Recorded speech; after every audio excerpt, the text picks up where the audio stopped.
Hi, I'm LDS in Medium, and thank you so much for tuning in today. I want to try to bring religion and spirituality closer together, and this is what this pod is all about. I will talk about my own thoughts and feelings as I am both LDS and have spiritual gifts, something that I've had my whole life, but I always thought that it was hard to combine these gifts with my religion. This has torn me into two directions, and I have talked to many people who feel the same way. I can't choose not to have my spiritual gifts, but I can choose how I use them. And I always want to use them for good and to help others. I believe my heavenly parents gave them to me for a reason. So, this is me. Join my quest for knowledge. 2 steps forward and 1 step back. Or 1 step forward and 2 steps back. I want this episode to be sort of a temperature measurement for where I am right now, where I've been, and where I'm headed. I lost it yesterday. Seriously, lost it. I don't think I've cried so hard in a very long time. It was totally ugly, pouring my heart out, I'm about to give up kind of cry. What brought it on? Well, there is one thing in my life that is my source of anxiety. Always, and that is my car. I have this love-hate relationship with my car. If I could have my angels fix it and drive it on the energy of love, everything would be fine. But that's not possible right now. So my car started to make weird noises. I came to the conclusion that it is my brakes that need some TLC. I wish I had interest in the poor thing, but all I want is for it to run smoothly.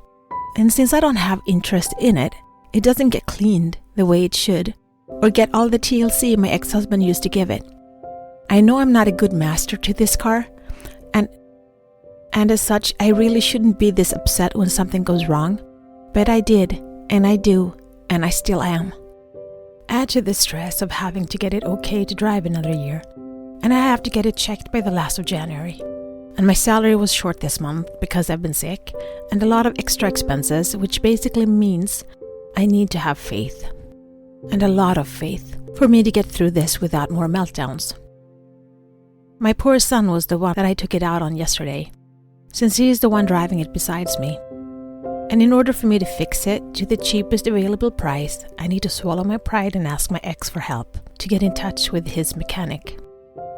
So it isn't the one thing that comes crashing down, but a whole lot.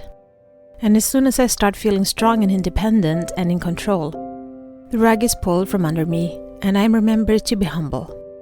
And the one person I need to humble myself for is the one that broke me the most, and I have the hardest time to forgive. And even though I think I've come a long way, I realize it's not a sprint, but a marathon. And I have just started. I was out walking with one of my close friends today, and we talked, and I told her about how I felt and what had happened. And I said, I thought that I had healed so much. I felt strong and on the right path. And now I realize that I'm not as far along as I had thought. She looked at me and said, I could have told you that, but what good would it have done? What you needed to hear was how far you've come and how strong you are.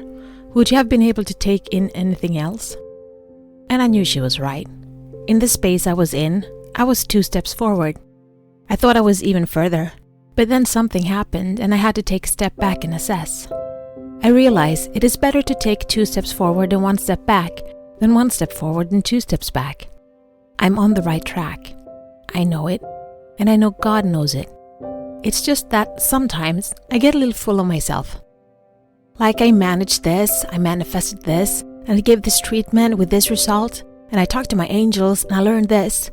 I realize that even though I'm really trying not to get full of myself, I still do. And the universe needs to ground me and pull me down a notch or two. I'm still controlled by fear. I thought I had overcome a lot of that, and I still have issues with my body image.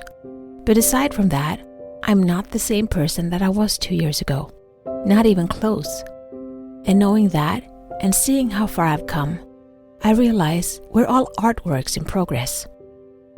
There is no quick fixes, no shortcuts or easy ways out.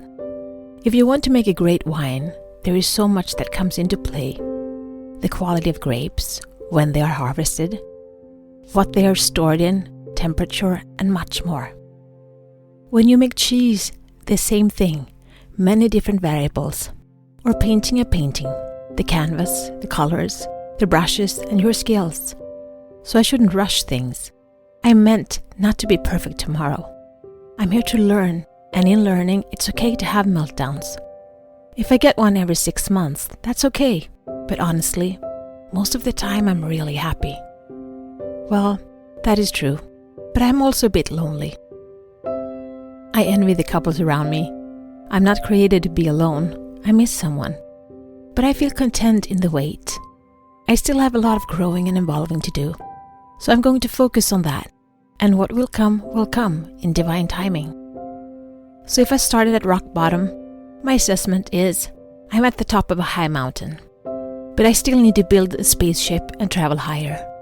The sky is the limit, or above, or like Buzz Lightyear likes to say. If I translate it from Swedish, it's something like, to eternity and beyond. And that's how I feel, limitless and endless possibilities.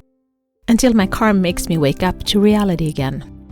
What cars do you have in your lives that makes you realize your limits and areas in need of evolution? I'd love to hear your stories, so write to me. Be the light, share the light, spread the light, shine. This is my journey. Thank you so much for keeping me company today. Please download, like, share, and subscribe, and help spread the light and spread the word to expand our community. Let's bring more love, peace, and unity to this world. Take care of yourself and your loved ones. Always be grateful, kind, and loving. Be brave and remember to step out of your comfort zone and smile. If you support us on Patreon, you will get access to our meditations and extra materials so you can download them as MP3. Also, we now have a Facebook group, which you can access from our Facebook community.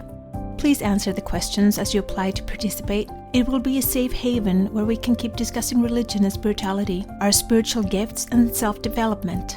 Remember, one person can make a difference, but together we can change the world.